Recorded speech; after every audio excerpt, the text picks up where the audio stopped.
follow? Who do you follow? Who do you follow? Who do you follow?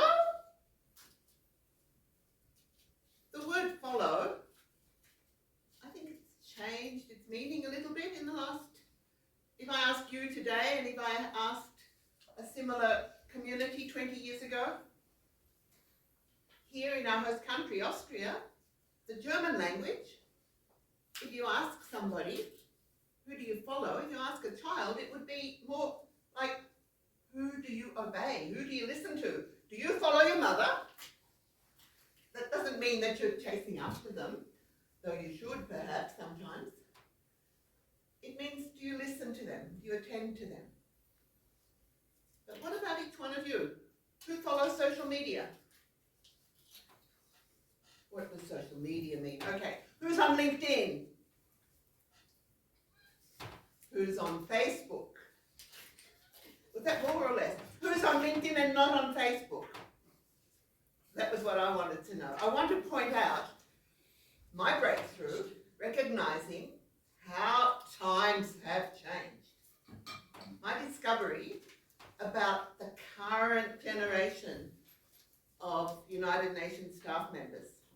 I left the status of staff member 5 years ago, and I'm still an avid member of this club. Toastmasters is a great place to learn, to follow, and to lead.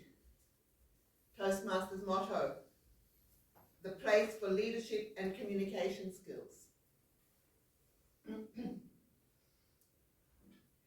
Here in Austria, I don't know how many of you have heard of Konrad Lorenz, a scientist who discovered that grey geese, after their birth, will follow the first thing that moves that they see, because it's usually their mother. The mother hen is the one that leads the way, and the chicks go running after, and the mother duck, quack, quack, quack, goes walking, and the 5 little ducks follow after the mother duck. Why do they do that? Well, Konrad Lorenz discovered that it's the first thing that moves after the chick hatches, and the chick believes that it's its mother. There's an instinct, a genetic gene within that grey goose that he was researching that told him to follow that mother object, even if it was a football or a dog or a scientist. In often cases it was.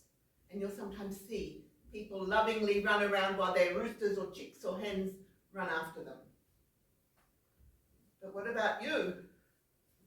Are you just reacting and following anything that moves, anything that catches your eye, on YouTube, on Facebook, on Instagram, on LinkedIn?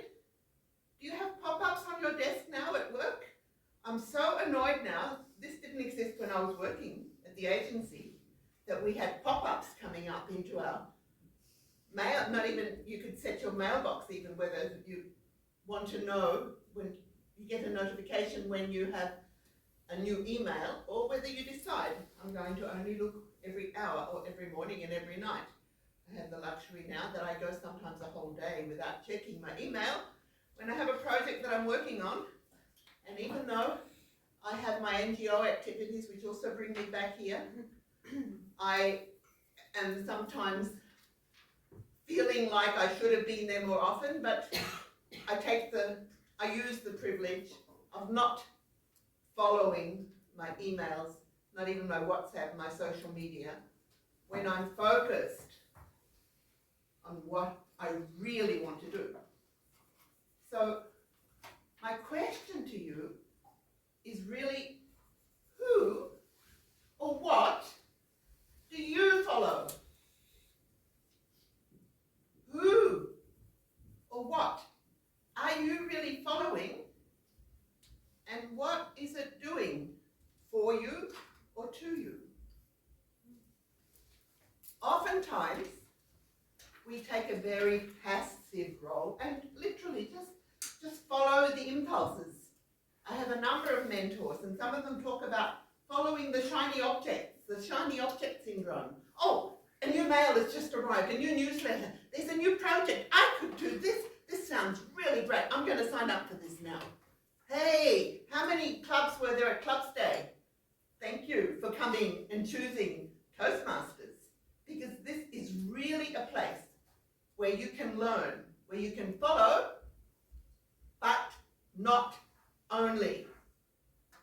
Leadership is a core value in Toastmasters. Now, who's going to lead you? If you don't find the people here that you think are good enough to get you to next level, what are you going to do? Give up? Look for something else?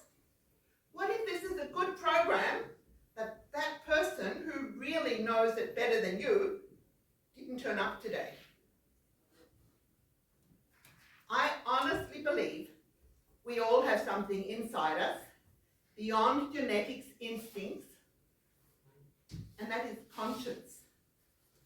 As spiritual beings, we humans have this incredible tool, this intuition that can guide us and help us.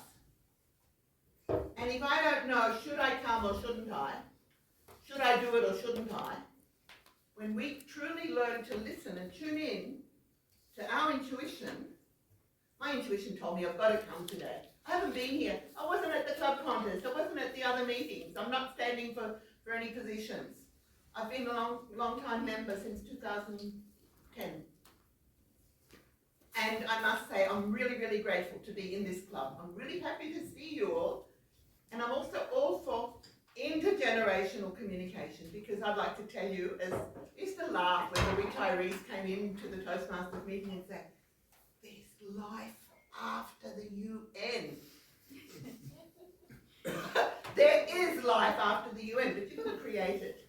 You've got to do it yourself.